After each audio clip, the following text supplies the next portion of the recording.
Gress.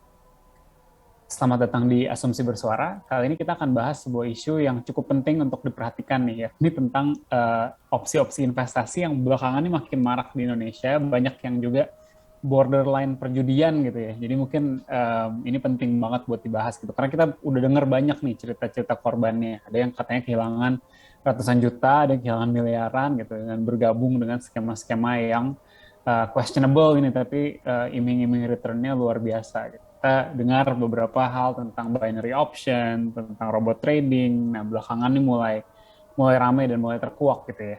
Nah, hari ini kita kedatangan Mas Teguh Hidayat, mungkin lebih dikenal di akun Twitternya @teguhinvestor. Mas Teguh ini adalah praktisi investasi pasar modal dan juga direktur dari Avere Investama. Mas Teguh, welcome to the podcast, Mas. Ya, terima kasih. Iya, jadi hari ini kita akan banyak ngobrol-ngobrol nih soal skema-skema ini dan gimana juga supaya kita nggak terjebak juga lah ya di dalamnya gitu. Mungkin Mas Teguh pertama-tama nih buat pendengar kita banyak yang masih awam gitu ya dengan apa istilah-istilah ini gitu. Mungkin kalau boleh Mas minta dijelaskan dulu nih. Sebenarnya apa sih yang dimaksud dengan binary option dulu deh gitu. Kemarin kan rame ya soal binomo ya kalau nggak salah ya. Ya, Mereka kan binary option. Mungkin boleh dijelasin itu apa sih maksudnya Mas? ya. Jadi saya coba jelaskan dengan bahasa yang sangat sederhana ya. Jadi orang Ya, awam ya. pun bisa memahaminya. Binary itu kan bahasa Inggris, artinya adalah sesuatu yang berpasangan, dua hal Hmm, yang berpasangan. Option artinya pilihan. Pilihan itu hmm, artinya ya kita memilih antara dua hal yang berpasangan tadi itu. Berpasangan itu ya naik turun, ya atau tidak, tinggi atau rendah seperti itu. Itu binary. Nah, hmm, jadi hmm, binary option adalah suatu teknik sebenarnya bukan disebut tidak cocok disebut trading dalam hal ini karena hmm, hmm, tidak ada aset atau apapun yang dibeli. Kalau trading itu kan kita jual beli seperti itu. hmm, Tapi tidak ada sesuatu yang dibeli, hmm, melainkan semacam permainan, mungkin lebih tepatnya permainan menebak. Jadi klien atau nasabah itu diberikan dua pilihan, hmm, ya atau tidak. Kita pilih salah satu. Kalau tebakannya benar, ya kita untung. Kalau tebakannya salah, ya kita rugi. hmm, Sesederhana itu. Jadi seperti kita nebak pertandingan sepak bola lah. hmm, hmm, hmm. Pilihannya itu kan ada dua atau tiga ya, menang, kalah atau seri seperti itu. Kita tebak salah satunya. Kalau benar ya kita uang kita kembali beserta keuntungan. Tapi kalau misalnya salah, uang kita hilang, habis. Ya. Jadi keuntungannya ya bergantung dari seberapa besar uang yang kita pertaruhkan, pasang seperti itu. Nah, kalau yang tadi binomo itu, dia adalah menebak Hmm, sebuah saham atau aset apapun ya, forex segala macam, itu saham itu akan naik atau turun. Jadi hmm, hanya hmm, menebak itu saja. Lalu hmm, dia tak masukkan sejumlah uang, ya, let's say 1 juta rupiah. Kalau tebakannya benar, uang 1 jutanya kembali plus keuntungan. Kalau nggak hmm, salah sekitar 800.000 atau 1 juta juga. Jadi kita taruh 1 juta, uangnya balik 2 juta gitu. Tapi hmm, kalau hmm. tebakannya salah, kita bilang saham A ini akan naik, tapi ternyata dia malah turun. Ya uang 1 juta yang kita taruh itu Habis. hilang, habis seperti itu. Ya, ya, ya, ya. Jadi bukan mau memastikan nih, berarti bukan kayak uangnya itu dibelikan sahamnya atau bagaimana Bukan. sehingga atau dibelikan optionnya ya. Kalau kalau di apa pasar modal option kan Ya, derivatifnya gitu ya. iya. Bukan bukan semacam itu ya, bukan kayak dia dibelikan optionnya lalu kalau dia salah tebak dia meledak gitu. Bukan kayak gitu ya Mas. Bener-bener Nah, simply ya nebak aja gitu. Bener ya dia untung, rugi ya dia hilang gitu. kan sekarang sebenarnya gini, kalau di pasar modal di Amerika itu memang ada option Hmm, call, option put seperti itu. ya. Nah, penyelenggaranya adalah sekuritas yang memang terdaftar di bursa efek di sana, seperti itu. Ya. Di Hmm, sini juga kalau nggak salah dulu ada option seperti itu, tapi sekarang kayaknya nggak ada ya. Jadi kalau kita ya. mau trading option itu eh, hanya bisa di pasar saham US seperti itu. Hmm, Nah, tapi dalam hal binomo ini tidak terdaftar di mana-mana. Dia hmm, memang mengaku katanya terdaftar di mana resmi, tapi ya coba kita tanya ke OJK apakah benar-benar gitu. Dan apa namanya uang yang kita setorkan juga ya tidak ada jaminan keamanan dan seterusnya, uang itu tuh ya masuk ke rekening pengelola dari platform Binomo seperti ini. Salah satu alasan kenapa yang seperti ini itu pada akhirnya sekarang ya dicap sebagai ilegal dan seterusnya, karena sejak awal memang tidak memenuhi perizinan dari otoritas jasa keuangan. Dan karena itulah istilahnya apa ya? Dia sangat berbeda dengan option yang tadi saya sebutkan yang di Amerika Serikat itu. Perusahaan pengelola optionnya itu terdaftar, diregulasi. Kalau ada apa-apa itu bisa dikenakan sanksi dan seterusnya. Ini tidak. Kalau misalnya udah hilang segala macam ya nasabah bisa dibilang tidak bisa berbuat apa-apa. Seperti itu. Ya. Mas kan berarti udah clear ya di Indonesia ini ilegal gitu. Tapi mungkin pengen tahu juga kalau di negara-negara lain tuh gimana? Apakah binary options ini something yang ada di mana-mana dan di mana-mana pun ilegal gitu? Atau sebenarnya ada case-case di mana dia bisa jadi ilegal gitu? Dan kenapa di Indonesia nggak legal? Apakah karena di Indonesia nggak melegalkan perjudian dan ini dianggap perjudian atau kayak gimana, Mas? Jadi gini ya, bahkan di negara-negara Eropa, situs-situs judi yang resmi itu dilegalkan karena diawasi oleh pemerintah. Banyak kan situs-situs judi, bahkan banyak kemudian yang menjadi sponsor klub sepak bola ya, bowin.com, kemudian betclick, bet365.com dan seterusnya. Itu banyak sekali. Dan itu tuh sekali lagi kata kuncinya adalah diregulasi oleh pemerintah. Keberadaan pemerintah di sini adalah memastikan bahwa situs-situs judi ini itu fair. Jadi orang kalau misalnya main di situ memang bisa rugi, tapi bisa untung juga gitu. Meskipun itu sekali lagi sangat berbeda dengan trading, apalagi investasi, itu murni judi seperti itu. Nah, Binomo ya, ini sekali lagi pernah memang di Amerika itu coba diregulasi karena sekitar boomingnya itu sekitar awal tahun 2000-an seiring dengan berkembangnya internet, penggunaan internet. Jadi kan ya sama seperti yang sekarang bukan Binomo ya, binary option gitu ya. Binary option, yang sekarang Binomo itu juga itu kan dipasarkannya itu melalui YouTube, melalui Instagram dan seterusnya. Intinya melalui internet. Ya tapi nggak pernah jelas kantornya di mana, karyawan siapa, direkturnya siapa, seperti itu tidak ada. Jadi hanya benar-benar melalui internet saja. Nah, pada akhirnya ketika dilakukan regulasi-regulasi seperti itu, kesimpulan akhirnya adalah kalau dari pihak regulator gitu ya, ini sulit sekali karena celahnya itu terlalu banyak. Celah untuk berbuat kecurangan dari dari pihak pengelola binary option ini terlalu banyak gitu untuk melakukan kecurangan-kecurangan itu. Contoh, kita tahu ya tadi yang saya sebutkan bahwa istilahnya harga orang trading binary ini dia menebak saham A itu akan naik atau turun gitu. Tapi di sisi lain saham A atau naik atau turun itu kalau orang di pasar modal itu tahu saham itu tidak selalu mengikuti pergerakan yang normal, tapi bisa juga dimanipulasi. Naik turunnya itu ada yang ngatur gitu loh. Naik turunnya saham itu iya digoreng bahasanya, ada bandar seperti itu. Kemudian ya pertandingan sepak bola juga kan kadang ada yang diatur gitu loh. Jadi siapa yang menang itu udah ditentuin dari awal seperti itu. Kemudian tapi itu masih mending. Yang paling parah adalah apa?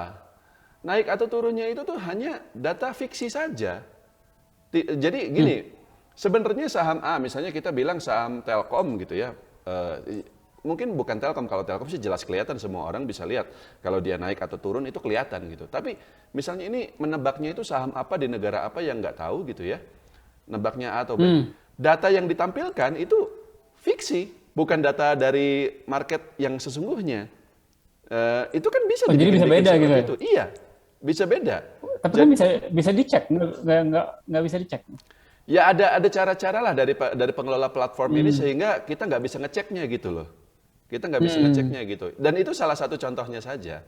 Intinya adalah terlalu banyak loophole istilahnya sehingga tidak bisa diregulasi pada akhirnya. Ibarat hewan liar lah.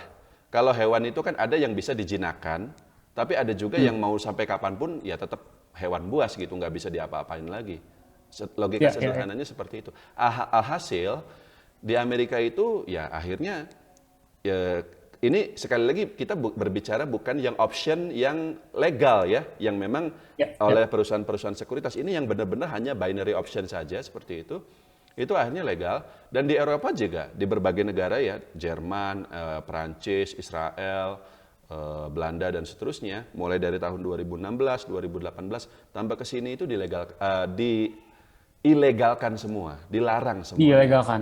diilegalkan. Ya, Nah, yang perlu dicatat, bahkan negara-negara seperti di Eropa itu kan hitungannya negara maju. Itu juga baru mengilegalkan bukan binomo, binary option itu hmm, sekarang. hmm. Setelah apa? Kemungkinan setelah di sana juga sudah jatuh korban. Kan memang selalu Ya, seperti itu ya, kan. Kalau misalnya nggak ada ya. korban, nggak ada yang protes, ya aman-aman aja Ya gitu udah. loh. Begitu udah banyak Ya, yang jatuh korban baru. Nah, Indonesia agak telat nih, tapi ya wajar. Apa namanya? Karena yang binomo atau binary option itu juga baru muncul di sini sekitar tahun 2019. Baru 2 tahun yang lalu, hmm. dua atau 3 tahun yang lalu. Sekarang muncul banyak korbannya, ya ini sekarang waktunya bagi pemerintah untuk mengilegalkannya gitu, melarang Ya, ya, seperti ya, itu. ya. Mas, satu hal yang bikin semua ini jadi menarik dan jadi rame adalah karena kan banyak yang menggunakan influencer ya. Jadi kayak kayak Binomo juga dan yang lain-lain itu banyak pakai influencer-influencer Instagram, TikTok dan lain-lain untuk jadi afiliatornya gitu kan, dimana kayak pakai kodenya mereka lah gitu atau gimana nanti usernya bisa dapat sesuatu, si afiliatornya juga dapat sesuatu. Dan karena afiliatornya ini influencer-influencer gede gitu ya, kemarin rame tuh ada beberapa orang yang sampai melaporkan, bahkan influencer-influencer ini juga ikut gitu dilaporkan katanya melanggar UU ITE kalau nggak salah segala macam. Menurut Mas Teguh kayak gimana nih? Apa kalau misalnya kita mempromosikan satu platform yang ternyata bodong atau yang ternyata bermasalah gitu, itu apakah salah juga gitu? Apakah melanggar hukum juga gitu harusnya?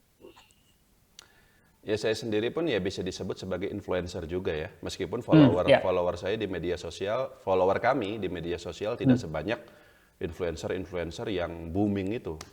ya, Dan perbedaan mendasar antara influencer dengan follower yang banyak dengan kami adalah ya biasanya memang mereka itu kalau istilah sekarang itu flexing. Ya itu tadi yang hmm, saya sebut ya, posting mobil Ferrari, rumah ya, mewah dan seterusnya. Which is ya kalau bagi kami yang memang profesional agak geli sebenarnya lihat yang kayak gitu-gitu itu. Tapi ya jangan lupa bagi bagi mereka yang awam, bagi mereka yang ya istilahnya modalnya kecil, lihat kayak gitu kan silau ya, hmm, hmm, terpukau. Itu sangat manusiawi. Saya ya, sendiri pun ya kalau misalnya dulu waktu saya eh, masih cupu lah istilahnya seperti itu, nggak ngerti apa-apa. Kalau dikasih lihat kayak gitu, orang tuh wah kayaknya gampang banget trading-trading, cuman sebentar udah gitu beli ya, Ferrari. Ya pasti silau juga, pasti. ya, Itu sangat manusiawi. Nah, jadi memang keberadaan influencer ini nih ya itu salah satunya gini ya. Kenapa binary option ini akhirnya memakan banyak korban? Ya salah satunya karena mereka actually. Dulu ketika tahun hmm, 2019 Binomo ini pertama kali muncul, tapi belum ada itu istilah-istilah afiliator. Jadi Binomo ini benar-benar hanya iklan sendiri saja gitu, seperti itu. Tidak dibantu oleh afiliator-afiliator ini. Ya tidak sampai booming kan? Tidak sampai ada ramai cerita korban sampai miliar-miliar seperti sekarang kan? Jadi kalau hmm, dikatakan afiliator ini istilahnya tidak bersalah, ya saya pikir nggak bisa begitu juga. Cuman memang ya itu harus dicek juga sama. Jadi maksud saya gini lah, afiliator ini dilaporkan ke polisi ya berarti kan harus diperiksa gitu sama otoritas yang berwenang, sama aparat ini. Dan ya ya cukup pembuktiannya dua hal aja.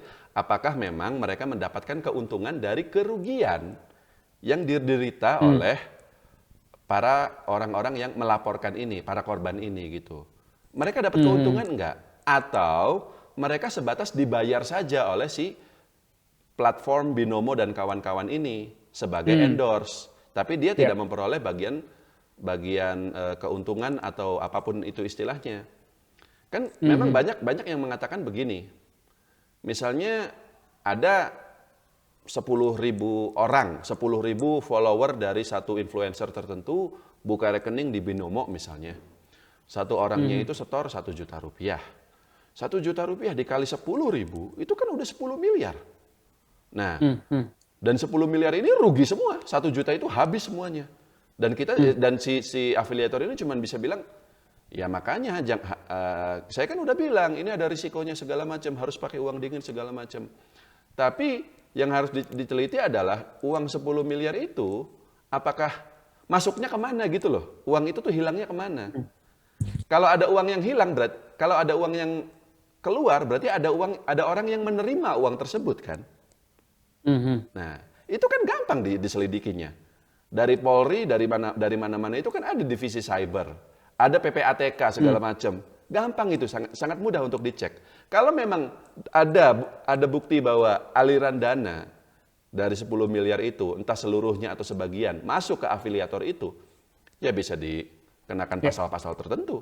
Berarti mereka memang bersalah, seperti itu. Bentar Mas, tapi kalau yang saya tangkap afiliasi itu kan memang biasanya kita dari awal udah jelas gitu dapat sekian persen dari transaksi. Contoh misalnya bahkan kayak e-commerce aja kan ada program afiliasi kan. Kalau misalnya saya taruh di blog saya ada link ke Tokopedia misalnya gitu, setiap transaksi itu saya dapat sekian persen kan. Nah misalnya si influencer ini modelnya kayak gitu juga, dia misalnya setiap transaksi dia dapat sekian persen. Apakah itu salah gitu kalau dia terima dari fee transaksi kan gini loh. Orang trading kayak saya ini trading, saya beli saham misalnya, saya beli saham 1 juta rupiah, saya beli saham 1 juta rupiah, itu sekuritas itu dapat kurang lebih sekitar 2.000 rupiah, 2.000 perak. Betul. Nah seperti itu. Nah kalau misalnya saya buka rekening di satu sekuritas itu atas ajakan dari influencer tertentu. Saya beli saham di situ 1 juta rupiah. Maka sekuritas dapat 2.000 rupiah, yaitu ya fee-nya itu. Nah dari 2.000 rupiah itu si influencer dapat 1.000-nya, separohnya misalnya. Itu sih wajar dan itu tidak bisa dituntut segala macam. Yang saya maksud adalah saya beli saham 1 juta rupiah, tapi kemudian rugi dari 1 juta rupiah itu misalnya tinggal sisa 500.000. Berarti saya rugi 500.000 kan? Nah, dan somehow rugi yang 500.000 ini nih sebagian diantaranya masuk ke afiliator itu, masuk ke influencer itu. Nah itu yang salah. Iya. Jadi dibedakan antara sharing keuntungan dari fee dengan kerugian. Kerugian itu kan berarti duitnya masuk ke orang lain. Nah ini siapa gitu loh. Iya. Itu yang mesti dicek justru itu ya. Dan itu sangat mudah diceknya. Sangat mudah dicek. Ya, di Twitternya Mas Teguh juga bilang ya ini memperlihatkan bahwa Indonesia kekurangan orang jujur katanya gitu, fenomena afiliator binary option. Mau nanya Mas, apakah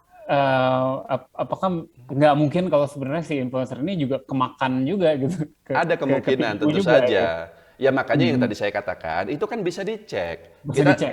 Kita tidak bisa serta-merta menghakimi lah para afiliator ini, para influencer ini bahwa mereka itu memang makan dari kerugian para followernya. Belum tentu.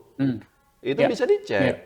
Jadi mungkin ada juga yang memang ya tidak tahu menahu, dia hanya promosi saja. Tapi tidak menutup kemungkinan ada juga yang tadi saya katakan, dia dapat keuntungan ekstra dari kerugian para followernya. Itu yang kemudian harus dihukum seperti itu. Iya.